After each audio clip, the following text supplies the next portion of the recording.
Marcos Villegas here with Willie Monroe, who of course takes on Gennady Golovkin this Saturday at the Forum, being highlighted as the main event on HBO.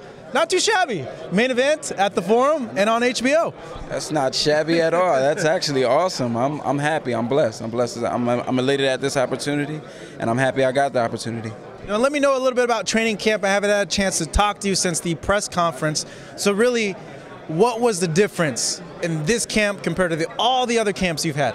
I've actually had a full 6-week camp with my trainer Tony Morgan. I usually I stay in the gym. I never really take any time off. But I usually do 3 weeks at home, 4 weeks here. 4 weeks in Florida, or 4 weeks at home, 3 weeks in Florida. This time I actually had 3 weeks, a solid 3 weeks home, and then a solid 6 weeks in Florida. So it was a full training camp, and we had a solid 5 weeks of sparring with some great sparring. I had a lot more time to do more in preparation. Whereas other fights, I would only have 2 weeks of sparring. I would only be down there 3 weeks.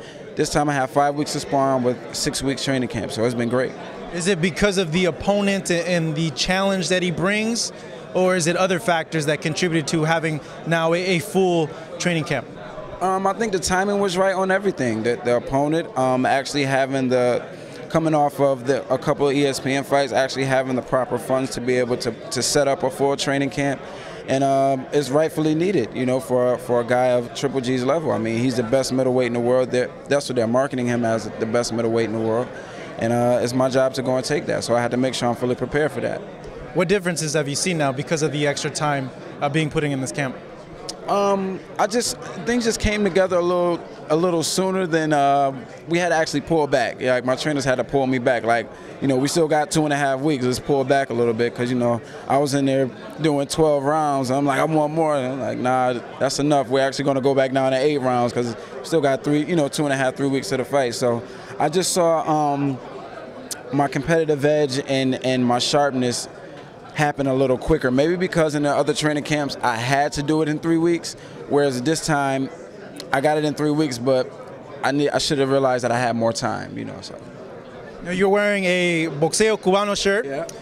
Your hat here, Cuban flag, El Mongoose. Yeah. And if you've seen Willie fight, you're a really slick guy. You have really good footwork.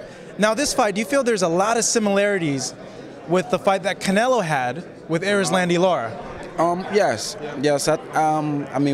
Obviously with him being on the power side and being the aggressor, and being a stalker, and with me being a mover and a real elusive fighter. But I just think, if you were to compare this fight to that fight, I throw more punches than Lara. I throw more punches in bunches, and I use my jab a lot more. Don't get me wrong, Lara's, I think he's one of the best fighters out there. And I had Lara winning that fight 8 out of 12 rounds. But I just think I'll have a better chance at not getting, taken on the scorecards just because I throw more punches. And that would have been the key for Lara, for a lot of people. So the same thing then. Are you worried about that result? You already know you have to throw a little bit more punches, but are you worried now? Because when you have a guy with your style and his style, scorecards are something all over the place, and he's kind of like the hometown kid in this fight. That's something I try not to even worry about. I just pray about it. The results is they are what they are. They're going to be what they're going to be. I just got to go out there and execute the way I've been training to execute in the last 6 weeks of training camp. Looking at you on stage, and I don't think the camera really does justice to him, but you're a huge middleweight, man. Like, I saw him and I was like, damn, like I didn't notice the difference unless you put on some muscle, but you're big. Yeah. We actually, you got to realize we were looking forward to campaigning at 54, and after that didn't happen, right before the Vera fight, I got my strength and conditioning coach. I said, look, because we make 60 easy.